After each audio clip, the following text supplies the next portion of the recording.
bank artıq rahat nəfəs ala bilir ki, problemindən azad ol. Bir nəfər bankdan kredit alıb, ödəyə bilmir, problemli kreditə çevrilir. Adam 500 manat pul götürüb, 1000 manat ödəyib, 800 manat da bu adamın borcu var. Onları əsas qıcıq verən ödədiklərinin faizə getməsidir. Sosial durumunu düzəltməli idi, sabaha fikirləşmir nə olacaq və götürür. Götürəndən sonra da uçuruma gedir.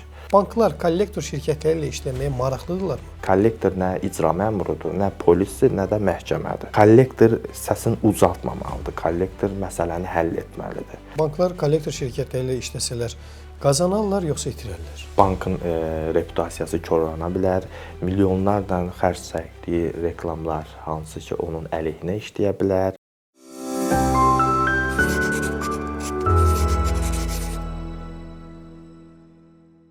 Hər vaxtınız xeyir. Hardan başlamalı efirdədir. Bu dəfə qonağımız kredit üzrə ekspert Şövqi Ağazadədir. Şövqi bəy, xoş gəlmisiniz. Çox sağ olun, təşəkkür edirəm dəvətiniz üçün. Ötən dəfə biz problemli kreditlər məsələsində barədə danışdıq və bu verilişdən sonra müxtəlif suallar yarandı və bu suallar arasında üstünlük təşkil edən məsələ də kollektor şirkəti anlayışına izah gətirilməsidir. Mən istədim ki, bu dəfə biz bu suala bir balaca aydınlıq gətirək ki, kollektor şirkəti nədir? Çox gözəl mövzuya toxunmuşuq. Kollektor şirkəti maliyyə mexanizmindən əlavə bu günlərin iqtisadi, sosial və hüquqi bir mexanizmdir. Amma biz kollektor deyəndə bu gün insanların üz ifadəsi dəyişməyə başlayır. Bunlar kollektoru düzgün tanıtmamağından irəli gəlir. Bir aqressiya formalaşıb. Kollektor əslində nədir? Kollektor borclu ilə maliyyə kreditorlar, banklar arasında bir körpü roludur, divar rolu olmamalıdır.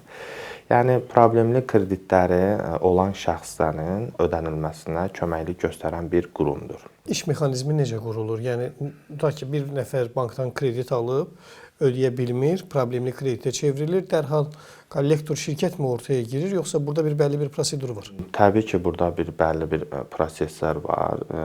Adından göründüyü kimi problemli kreditlərin fonunda kollektor yaranır, amma kollektora qədər isə təbii ki, müəyyən bir proseslər olur. Bu gün kollektorlar müstəqil fəaliyyət göstərirlər. Amma Azərbaycanda isə banklar kollektorları demək olar ki, öz daxillərində qruplar. Hər bankın özünün kollektor şirkəti var, yəni yoxsa? Xeyr, yəni onlarda problemli kreditlər şöbəsi var və onlar bir növ kollektor rolunu oynayırlar.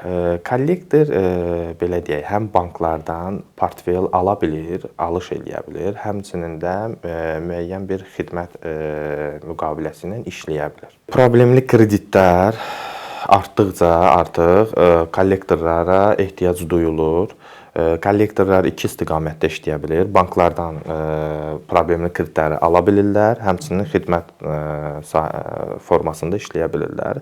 Burada bank problemli kreditlərindən azad olur. Belə deyək, loru dildə desək, nəfəs alırlar rahat və kollektor artıq onlarla işləməyə başlayır. Məsuliyyət bir növ ötürülür kollektor üzərinə. Burada kollektorun, amma unutmamalıyıq ki, kollektor nə icra məmurudur, nə polisdir, nə də məhkəmədir. Kollektor sırf olaraq danışıqlar yolu ilə həll eləməlidir prosesi. Mən xatırlayıram, banklarda problemli kreditlər yaranarkən elə problemli şöbədən həmin bankın zənglər gələrdi vətəndaşlara. Amma indi deyirsiniz ki, bu qalıb, paralel olaraq kollektorlar da var. Bəli, bunun fonunda artıq kollektorlar yaranmağa başlayıb, var. Artıq bank bir müddət təqib etdikdən sonra portfelini ötürür kollektorlara. Kollektor isə burada ikili mexanizm rolunu oynamalıdır. Həm bankın mənafeyini qorumalıdır, həm də qarşı tərəf borclunun mənafeyini qorumalıdır. Yəni burada bir körpü rolunu oynamalıdır. Bankın kölgəsi olmamalıdır. Yəni bankın bütün təzyiqlərin vətəndaşlara ötürməməlidir. Eyni zamanda vətəndaşların da maliyyə durumunu nəzərə almalıdır. Burada iki cür yanaşma var. Kollektor əgər zəng vurub borcluya bildirsə ki, sizə necə köməklik edə, necə bankdan sizin probleminizə dəstək ola bilər və yaxud da zəng vura bilər ki, kreditinizi niyə ödəmirsiniz? Bu iki sual arasında çox böyük bir fərq var və uçurum var. Təbii ki, kollektorun danışdığı borclu artıq bu aqressiyalı bir insandır, problemli bir adamdır. Sual yanaşma tərzi çox burada rol oynamalıdır təbii ki. Həssas yanaşılmalıdır, bəli.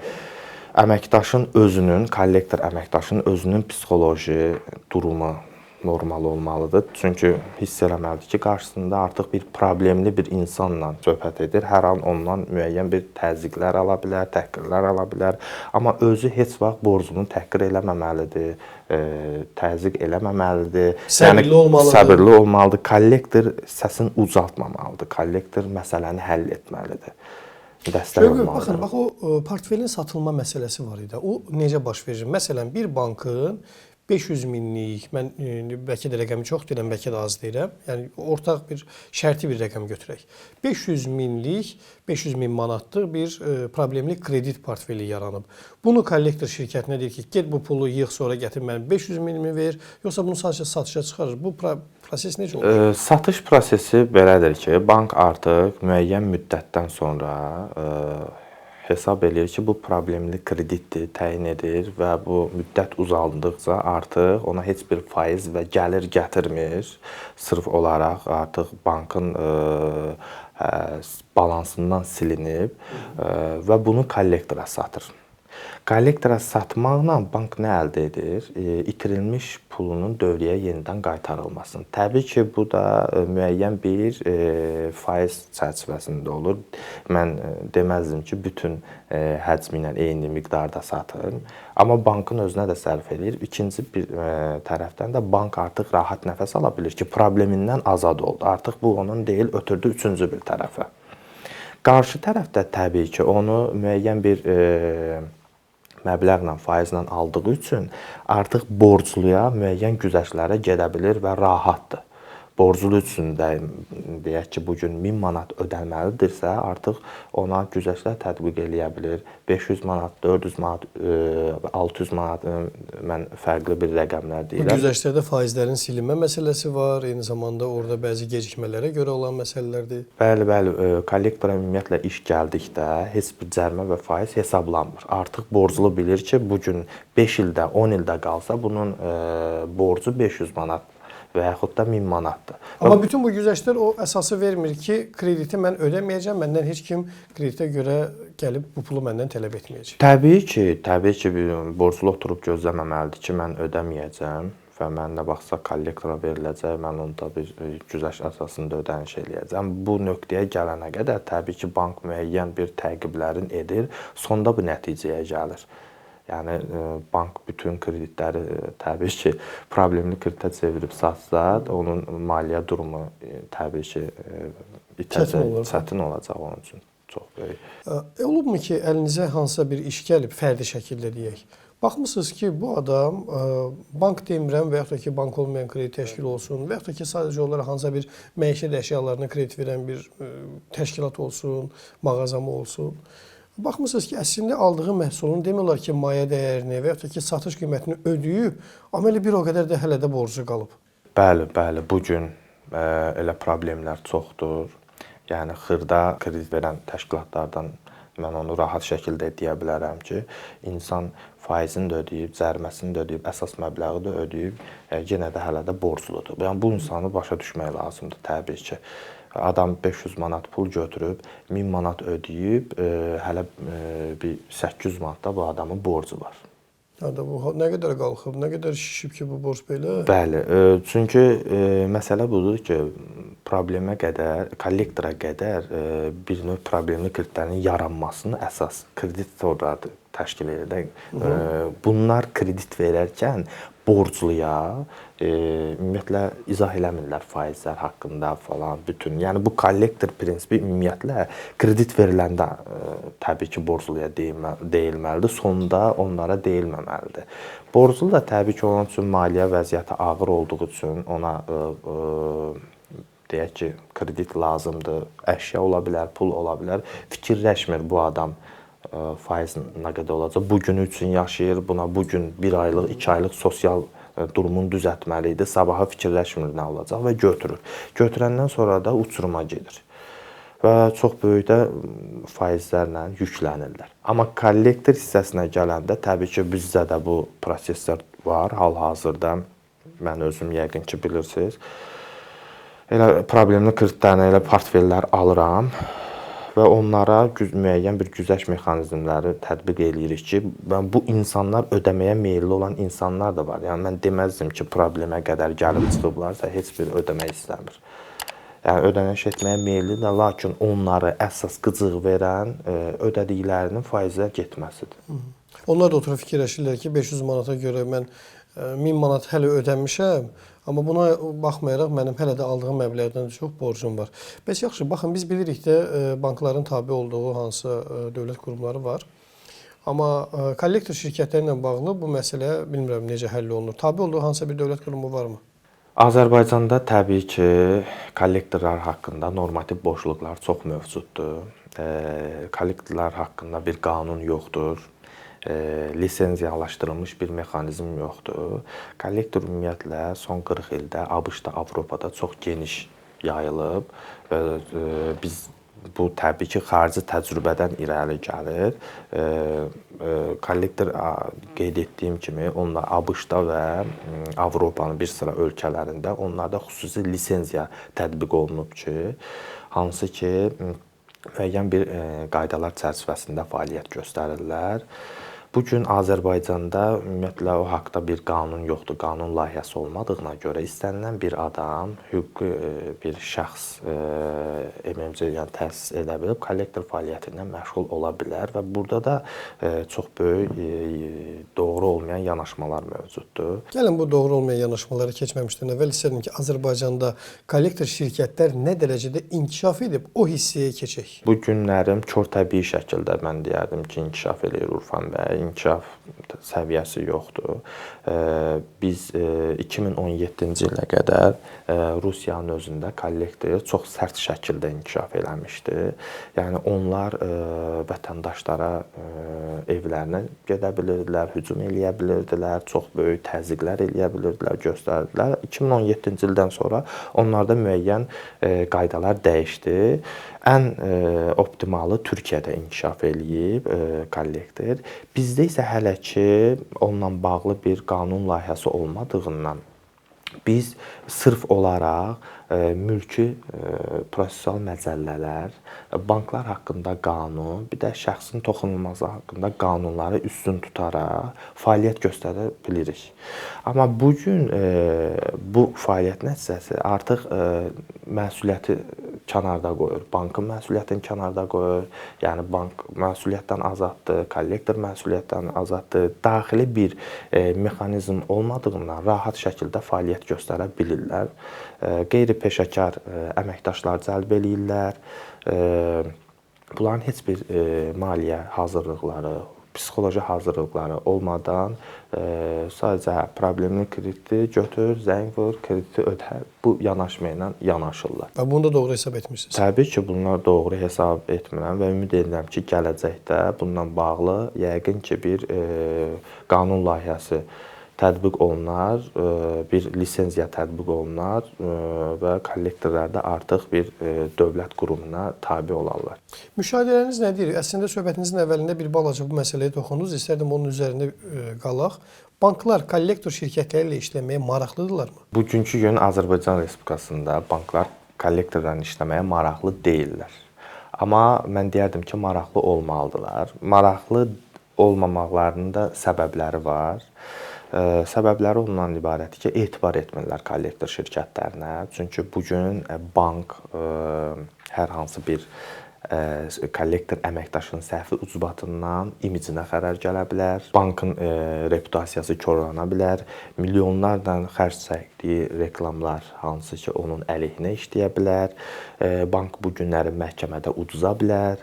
Bank itirə bilər. Yəni bu hissələrə, bu səbəblərə bank artıq etibar etmir kollektordan işləməyə. Bəs necə düşünürsünüz? Banklar kollektor şirkətləri ilə işləsələr qazanarlar yoxsa itirərlər? Gözəl sualdır. Əgər strategiya düzgündürsə banklar qazanar, yanlışdırsa daha 2 qat itirərlər. Nə də qazanarlar? Bank o halda qazanar ki, onun dövriyyəsinə problemli kreditlərdən pul axını daxil olacaq. Maddi qazanır. Bəli, maddi qazanır təbii ki, və əgər düzgün münasibət qurulubsa, o müştərini sağlamlaşdırıb, müştərini yenidən qazana bilər.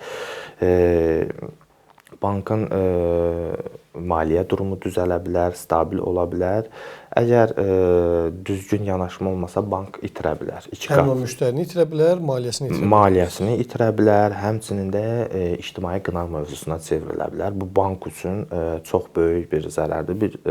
Çünki onlar hər zaman kollektorlarla işləyəndə onlar daxili bir nəzarət mexanizmləri var. Ona çox böyük üstünlük verirlər ki, borclu bu günlərim bankdan narazı qalmasın. Sosial şəbəkələrdə linç oluna bilər, müzakirə obyektinə çevrilə bilər. Yaxşı, bəs kollektorların özlərinin hansı riskləri var? Kollektor şirkətlərinin qarşısında duran risklər insan faktoru riskidir. Yəni burada bir təcrübəsiz əməkdaş çox böyük problemlərə yol aça bilər. İnsan həyatını məhv eləyə bilər. İnsanın əmək qabiliyyətini itirə bilər. Sosial durumunda çox böyük problemlər yarana bilər. Psixoloji baskılar ola bilər. Bu proses istərdim bir balaca izah edəsiniz. Söhbət problemli krediti olan şəxsin başına gələcək işlərdən gedir. Bəli, bəli. Bunu kollektorun əməkdaşı əgər düzgün yanaşmazsa, insan özünü intihar həddinə qədər gətirib çıxarda bilər. Biz zamanla bunların şahidi olmuşuq. Hüquqi bir riskləri var təbii ki.